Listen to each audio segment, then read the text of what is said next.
2021년 12월 19일 큐티 말씀입니다. 요한계시록 21장 9절로 27절입니다. 일곱 대접을 가지고 마지막 일곱 재앙을 담은 일곱 천사 중 하나가 나와서 내게 말하여 이르되 이리 오라. 내가 신부 곧 어린 양의 아내를 내게 보이리라 하고 성령으로 나를 데리고 크고 높은 산으로 올라가 하나님께로부터 하늘에서 내려오는 거룩한 성 예루살렘을 보이니 하나님의 영광이 있어 그 성의 빛이 지극히 귀한 보석 같고 벽옥과 수정같이 막더라. 크고 높은 성곽이 있고 12문이 있는데 문에 12천사가 있고 그 문들 위에 이름을 썼으니 이스라엘 자손 12지파의 이름들이라. 동쪽의 세 문, 북쪽의 세 문, 남쪽의 세 문, 서쪽의 세 문이니 그 성의 성곽에는 12기초석이 있고 그 위에는 어린 양의 12사도의 12 이름이 있더라. 내게 말하는 자가 그 성과 그 성문과 성곽을 측량하려고 금 갈대자를 가졌더라. 그 성은 네모가 반듯하여 길이와 너비가 같은지라. 그 갈대자로 그 성을 측량하니 12,000 스타디온이요 길이와 너비와 높이가 같더라. 그 성곽을 측량하매 144 규빗이니 사람의 측량 곧 천사의 측량이라. 그 성곽은 벽옥으로 쌓였고 그 성은 정금인데 맑은 유리 같더라. 그 성의 성곽의 기초석은 각색 보석으로 꾸몄는데 첫째 기초석은 벽옥이요 둘째는 남보석이요 셋째는 옥수요 넷째는 녹보석이요 다섯째는 홍마노요 여섯째는 홍보석이요 일곱째는 황옥이요 여덟째는 노곡이요 아홉째는 담황옥이요 열째는 비추옥이요 열한째는 청옥이요 열두째는 자수정이라. 그 12문은 12진주니 각 문마다 한 개의 진주로 되어 있고 성의 길은 맑은 유리 같은 정금이더라. 성 안에서 내가 성전을 보지 못하였으니 이는 주 하나님 곧 전능하신 이와 및 어린 양이 그 성전이심이라. 그 성은 해나 달의 비침이 쓸데없으니 이는 하나님의 영광이 비치고 어린 양이 그 등불이 되심이라. 만국이 그 빛 가운데로 다니고 땅의 왕들이 자기 영광을 가지고 그리로 들어가리라. 낮에 성문들을 도무지 닫지 아니하리니 거기에는 밤이 없음이라. 사람들이 만국의 영광과 존귀를 가지고 그리로 들어가겠고 무엇이든지 속된 것이나 가증한 일 또는 거짓말하는 자는 결코 그리로 들어가지 못하되 오직 어린 양의 생명책에 기록된 자들만 들어가리라.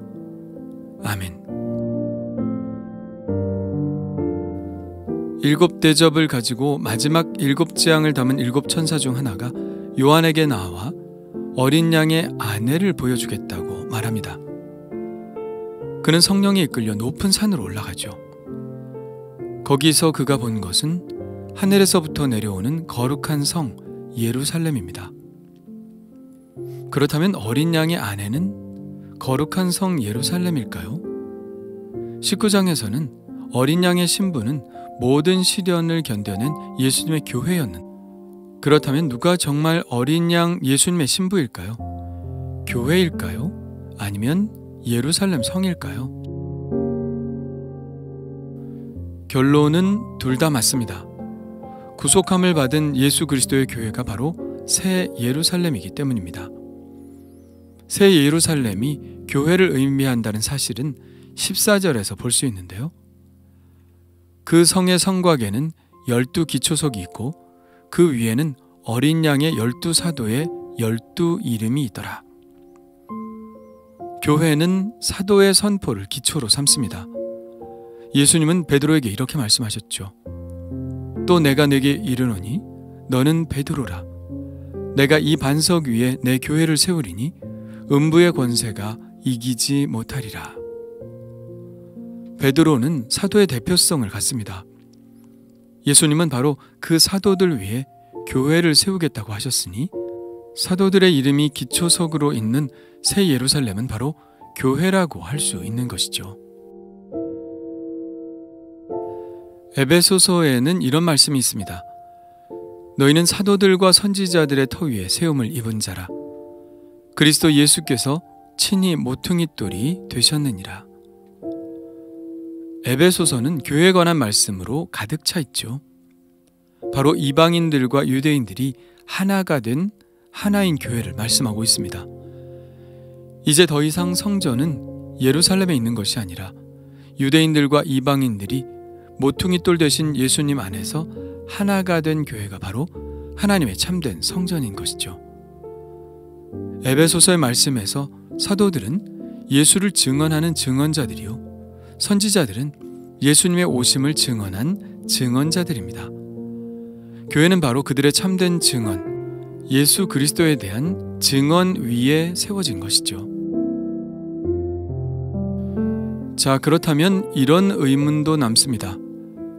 기초석은 12사도의 이름이니 그렇다 치고 12절에 보면 12문이 나오는데 그 12문들 위에 이스라엘 자손 12지파의 이름이 써 있습니다. 그렇다면 새 예루살렘은 이스라엘의 회복된 모습을 이야기하는 것은 아닐까 하는 생각이 들기도 하죠. 그러나 여기서의 12지파는 구약 성경의 12지파를 말하는 것이 아닙니다. 세상 가운데로 흩어져 사는 그리스도 교회를 말하죠. 이런 개념은 야고보서에서 볼 수 있습니다. 야고보서는 1장 1절에 편지의 수신자들에 대해 이렇게 쓰고 있습니다. 하나님과 주 예수 그리스도의 종 야고보는 흩어져 있는 12지파에게 문안하노라. 야고보 사도가 보낸 야고보서는 결코 유대인들에게 보낸 편지가 아닙니다. 교회들에게 보낸 편지죠. 그런데 그는 흩어져 있는 12지파에게 라고 썼습니다. 이것으로 우리는 알 수 있죠. 흩어져 있는 12지파란 이스라엘 백성이 아니라 온 세계에 있는 그리스도교 교회의 회중들이라는 사실을요. 이스라엘이 모든 민족들 가운데 흩어진 것과 같이 유대인과 이방인들로 구성된 종말의 하나님의 백성도 역시 모든 민족들 가운데 흩어져 삽니다. 그러니까 12지파도 결국은 새롭게 개념 지워진 교회라고 볼 수 있는 것이죠. 그러므로 우리는 보다 확실하게 결론을 지을 수 있습니다. 하늘로부터 내려오는 새 예루살렘, 신부가 남편을 위하여 단장한 것 같은 그 예루살렘은 바로 어린 양 예수의 신부, 교회라고 할 수 있는 것이죠. 오늘 말씀에서는 그 예루살렘이 형상화된 모습을 요한은 자세히 묘사하고 있습니다. 그 성은 네모가 반듯하여 길이와 너비와 높이가 같은 정용병체의 모습이거나 아니면 피라미드 모양의 사각뿔 형태일 것이라고 이야기합니다. 요한에게 말하는 안내자는 금 갈대자를 가지고 그 길이를 측정하는데 12,000 스타디온의 길이였습니다. 스타디온은 우리가 흔히 알고 있는 스타디움인데 고대 그리스의 올림픽 경기장의 길이로서 192m 정도 됩니다. 그러니까 12,000 스타디온은 2,300km가 넘죠. 그러니까 이 길이는 환상으로나 볼 수 있는 길이이지 한눈에 볼 수 있는 것은 아닌 것이죠. 요한계시록에 나오는 숫자들은 모두 의미의 숫자들이라고 했죠. 12은 하나님의 백성을 나타내는 숫자입니다. 12,000 스타디온도 결국은 12의 배수죠. 역시 하나님의 백성을 뜻하는 겁니다. 그러니까 새 예루살렘이 더욱더 하나님의 백성, 교회를 말한다고 하는 것을 그 숫자들이 증거하고 있는 것이죠. 그렇다면 하나님이 보시는 교회의 모습은 어떨까요? 한없이 아름다운 모습입니다. 얼마나 아름다우면 여인이 가장 아름다울 때 바로 신부가 단장했을 때 모습이라고 비유하셨을까요? 글쎄 우리는 우리의 교회를 어떻게 볼지 모르겠습니다. 사람들이 모여 만드는 커뮤니티 정도로 생각할지 모르죠.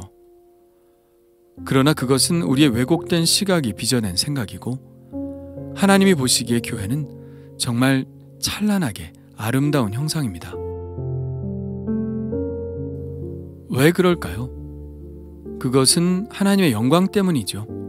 11절에 이렇게 말씀합니다. 하나님의 영광이 있어 그 성의 빛이 지극히 귀한 보석 같고 벽옥과 수정같이 막더라.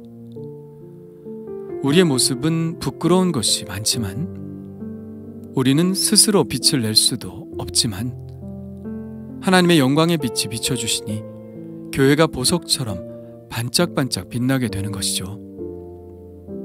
보잘것없고 냄새나는 마국간에 주님이 오셨으니, 빛이신 하나님이 오셨으니 그 마국간, 그 말의 여물통이 찬란하게 빛을 내고 사람들이 와서 경배하게 되는 것과 마찬가지죠. 우리는 비천한 존재이지만 주님께서 함께 하셔서 빛을 비춰주실 때 우리는 그제야 비로소 밝게 빛나는 것입니다. 그렇습니다. 빛이신 하나님이 계신 곳이 바로 성전이고 교회죠. 오늘의 말씀은 에스겔의 마지막 부분과 매우 유사하다는 것을 아마 눈치챘을 겁니다. 거기에도 새 예루살렘 성전이 나오죠. 그리고 성전뿐만 아니라 오늘의 말씀처럼 예루살렘 성이 나옵니다. 그러나 에스겔에서는 그 성을 예루살렘이라고 말하지 않죠. 대신 여호와 삼마라고 말합니다. 그날 후로는 그 성읍의 이름을 여호와 삼마라 하리라. 그렇다면 여호와 삼마의 뜻은 무엇일까요? 그 뜻은 여호와께서 거기에 계시다는 의미입니다. 그렇습니다. 교회는 하나님이 거기에 계시는 곳입니다. 이 지상의 교회는 천국의 교회와 연결이 되죠. 변함없는 사실은 이곳 교회에도, 그리고 영원한 천국에도 하나님께서는 언제나 우리와 함께 계시다는 것입니다. 그래서 그 성은 해나 달의 비침이 쓸데없다고 합니다. 왜냐하면 하나님의 영광이 비치고 어린 양이 그 등불이 되시기 때문이죠. 낮에 열어놓은 성문을 닫을 필요도 없습니다. 왜냐하면 밤이 오지 않기 때문입니다. 하나님이 빛을 비추고 계시니 어둠이 찾아올 수 없는 것이죠. 그렇습니다. 어둠, 그것은 하나님과 어울리지 않는 것입니다.